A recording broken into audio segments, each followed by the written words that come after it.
I suggested a toast at a family gathering. My father-in-law said, "Let someone with respect speak." My mother-in-law added, "Don't make it about you." My husband said, "Let's keep it short." I raised my glass anyway and said nothing. The silence that followed was the first real moment of peace I'd felt in months. I sipped and let them wonder what I was about to say. I married Andrew when I was 28. I loved him, or at least I thought I did. He was smart, calm, and confident in a way that made me feel safe. I'd never been with someone so collected. I was used to loud families, messy homes, feelings out in the open. He was different. Organized. Cool. And I mistook that coldness for maturity. What I didn't understand then was that I wasn't marrying just him.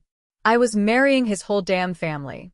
They were the kind of people who talked quietly but made every word sting. Everything was appearances. His mother, Judith, was the queen of it. Always hosting, always wearing soft sweaters and that polite smile. But every sentence was layered. Every comment carried something under it. When we were dating, I tried hard. Really hard. I brought wine to every family dinner, offered to help clean up, laughed at his dad's dry, humorless jokes. I bit my tongue when they said weird things about people from Jersey or made backhanded remarks about working-class women with opinions. I was raised better than that. Or maybe just different. In my family, you earned respect by showing up and caring. In theirs, you earned it by being born into the right zip code. I thought they'd warm up to me eventually. They didn't. After we got married, it got worse. His mom made a habit of undermining me in small, constant ways. If I mentioned I was freelancing, she'd ask, "Oh, you still do that little writing thing?" If I brought a dish to dinner, she'd whisper to Andrew, "Just in case it's undercooked, I made a backup." His dad was blunt in a different way. "Some people are built for family life. Others just play at it," he said once, right in front of me, when I was struggling after our son was born. And Andrew? He didn't defend me. He never did. That was the part that hurt the most. "Don't make everything a thing," he'd say. "They didn't mean it like that. You're too sensitive." Every time I spoke up, he shut me down. So eventually I stopped. I just stopped talking. The worst part is, I became small without realizing it. I shrank. I questioned myself constantly. I started thinking maybe I was too sensitive. Maybe I was the problem. That's how they work, people like his family. They don't break you with yelling or fists. They break you by erasing you slowly. By our 3rd year of marriage, I didn't recognize myself. I lived in a house that was technically ours, but the down payment came from his parents, so everything in it felt like it belonged to them. I had one child, no career left, no close friends I could truly be myself with anymore. Just a tight, fake smile I wore to every brunch, every holiday, every family dinner. Until Christmas. That night started like all the others. Too much food, too many white candles, everything too perfect. I'd cooked, cleaned, planned. I wanted to prove to myself, I guess, that I could make it beautiful, that I could make it mine. After dinner, I stood up with my wine glass. My heart was beating, but I told myself, just say something simple. Thank everyone. Be gracious. Maybe they'll see you differently. I said, I'd like to say a few words. That's all. I hadn't even started. And then his father, without looking at me, goes, "Let someone with respect speak." His mother adds, smiling like she's being kind, "Don't make it about you, sweetheart." And my own husband, the man who swore to protect me, who I gave my body and life and years to, says, "Let's just keep it short, okay?" Like I was a child interrupting grown-ups. Something inside me just stopped. I stood there holding my glass. For once, I didn't feel anxious. I didn't feel embarrassed or angry or desperate to explain myself. I felt calm, like I was watching them through glass. So I raised my glass anyway. I didn't say a single word. I looked at each of them. Judith, with her perfect hair. His father, half-drunk and self-important. Andrew, staring at his plate like none of it mattered. I said nothing. And then I took a sip of wine. That silence? It was loud, awkward, uncomfortable. Nobody knew what to do with it. For the first time in months, maybe years, I was the one in control. And they felt it. They didn't say anything. Just went back to eating, pretending it didn't mean anything. But I know it got to them. I could feel the shift in the air. And in that moment, I made a decision. I wasn't going to keep shrinking anymore. I wasn't going to keep swallowing it. That silence was the last time I let them speak over me. They thought I was quiet because I was weak. They were wrong. I was just getting ready. After that night, everything shifted. But not in the dramatic, throw-a-plate kind of way. That's not how they work. It's colder than that. More controlled. Judith didn't say anything to me about the silent toast. But I saw it in her eyes. That pause before she responded to anything I said. Like she was recalibrating. Like she'd finally realized I wasn't going to play by her script anymore. A few weeks later, she accidentally left me off the group text for the annual President's Day weekend trip to Cape Cod. Andrew told me about it the night before they were leaving. "I thought you knew," he said, grabbing his bag. "Mom assumed you'd be staying back with Ethan so you could rest." I just nodded. Let him go. I didn't argue. I didn't ask to come. I let him walk right out the door. Because here's the thing, I had started keeping notes. Every slight, every dig, every decision he made that put them above me. I wrote it all down. Not just for me, but because I needed to see it, to remember that I wasn't crazy. The way they treated me wasn't love. It was dominance. A few days after they got back, I started going through our financials. Quietly, methodically. The house was in Andrew's name. But the joint account? I had access. The credit cards? Most of them were shared. I stopped using them for myself and started tracking everything he spent: hotels, business, dinners, rideshare receipts at 1 a.m. in Midtown. I started paying attention. Then I checked his phone while he was in the shower. He'd been careless. No password change. Just arrogant enough to think I wouldn't look. There were texts from a woman named Kelsey. Not sexual, not obvious, but personal, comfortable, familiar. She worked in his office. The kind of woman who calls her husband Han in a text without irony. That's when I realized this wasn't just about his family. It was about him. He didn't protect me because he didn't see me anymore. Maybe he never did. Maybe I was just someone who looked good next to him at parties, someone to raise his kid, keep the house clean, and smile while his mother tore me apart one polite comment at a time. I started planning. First, I called a lawyer. Quietly. Privately. A woman in New Haven who specialized in high-asset divorces where one spouse stayed home. She told me exactly what to start collecting: bank statements, tax records, emails, account access logs. I followed every instruction. Then I started working again. Not big, not flashy. Just freelance copy editing at first. Then some social media content. Enough to show I was active. Enough to start rebuilding. Andrew barely noticed. He thought I was just feeling better since that holiday silence. That I'd finally settled down. He started being nice again, bringing me flowers from Trader Joe's, kissing my cheek in the morning. It made me sick. Not because he was pretending, but because he thought I'd fall for it. He didn't know I'd already met with a realtor. He didn't know I was looking at apartments. He didn't know I'd found a therapist who helped me sort through the guilt and shame and fog I'd been living in for years. And he definitely didn't know I'd started talking to his sister, Lauren. She was the only one in the family who wasn't cold. She was quiet but different. I think she knew something wasn't right. She'd always treated me like I was in on some silent joke neither of us could say out loud. One afternoon, while Judith was in the kitchen ranting about someone's wedding decor, Lauren leaned in and whispered, "You okay?" I said, "Not even close." And she said, "Yeah, I figured." From there, she started telling me things. Little things. Like how their parents were talking about setting up a trust for Ethan but wanted more control over how it was used. How Andrew had joked to their dad that if she left, I'd be just fine. That was the moment I snapped inside. Not angry. Not loud. Just done. Because they didn't think I'd ever leave. They thought I needed them. that I didn't have options. They didn't know I had been preparing. By March, I had access to every document I needed.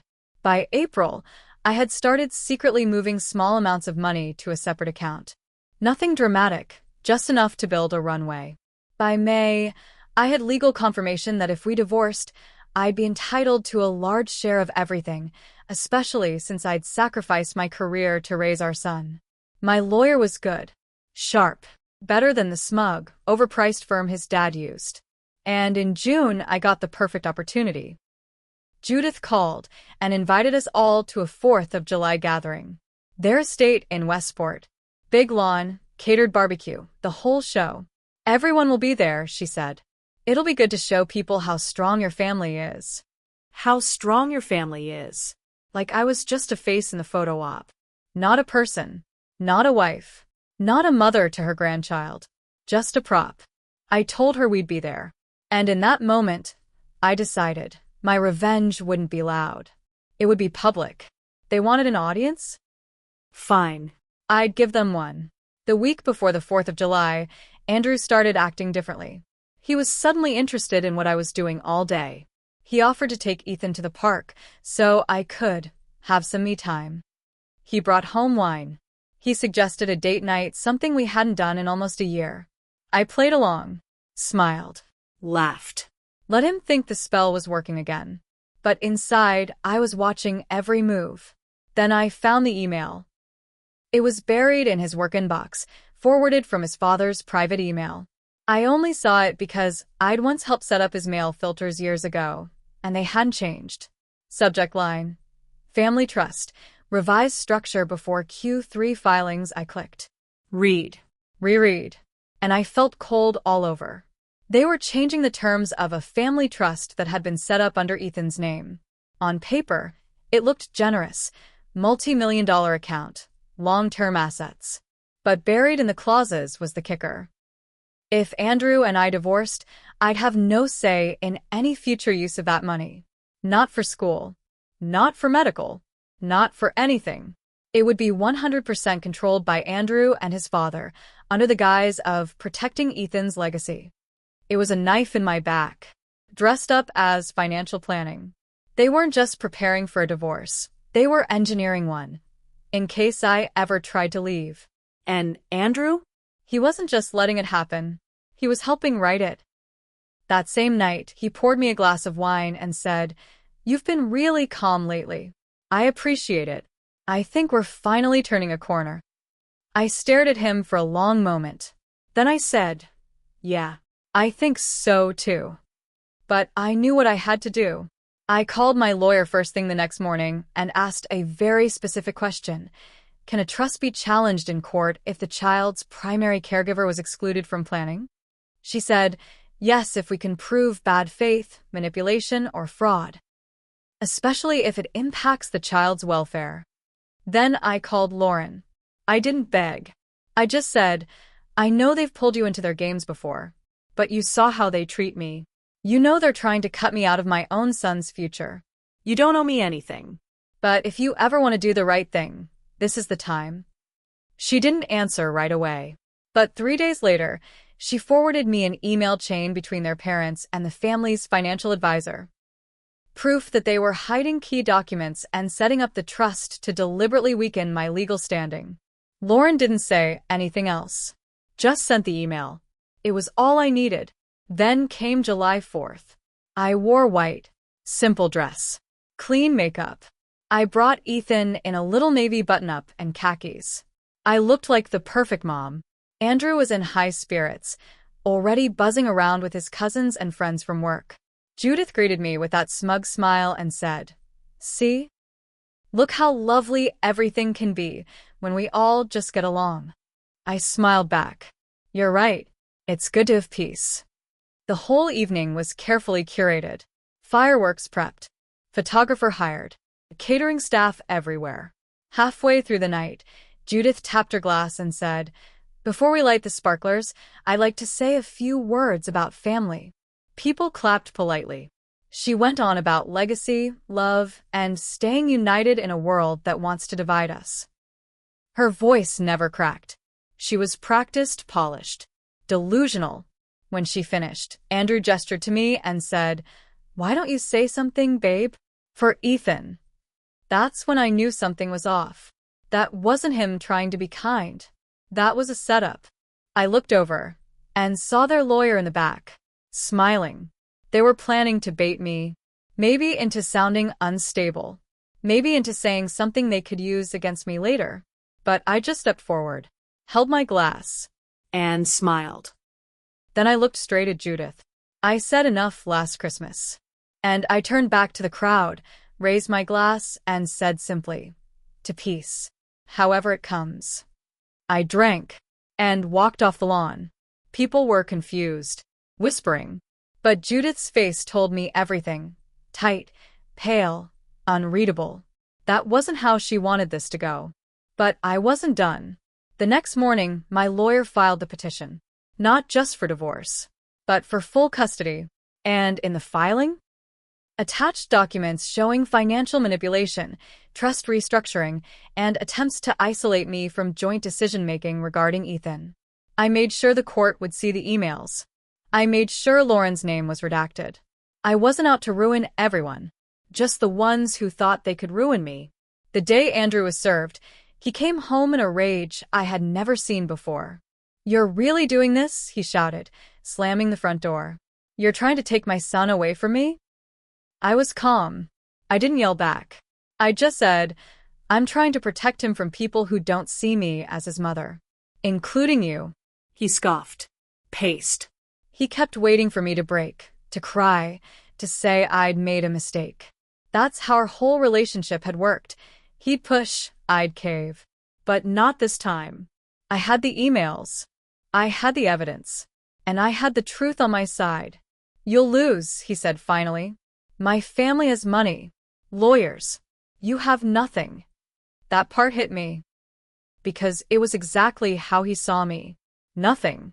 Not a partner. Not a mother. Not someone who'd sacrificed her career, her time, her identity for his name, his home, his child. He stormed out. I didn't stop him. A week later, we had our first court hearing. My lawyer was a shark. Calm, relentless, and precise. She laid everything out for the judge. Trust documents intentionally excluding the child's primary caregiver, emails between family members conspiring to remove my legal rights, financial manipulation disguised as planning, Andrew's lack of involvement in day-to-day parenting when Andrew's lawyer tried to paint me as unstable, emotional, or vindictive. My attorney presented journal entries, screenshots, timelines, and witnesses. Lauren agreed to testify, privately, in chambers. She didn't want to take sides, but she confirmed the tone of family conversations. She confirmed that I had been dismissed, ignored, cut down. And most importantly, she confirmed that I was the one raising Ethan, not Andrew. It was devastating. To them. Because they thought I wouldn't fight. But I had every second of every slight burned into my bones, and now they were finally being heard. 3 months later, I got the judgment. Primary physical custody, me. Decision-making authority for education and medical, me. Court-mandated co-parenting schedule with monitored exchanges.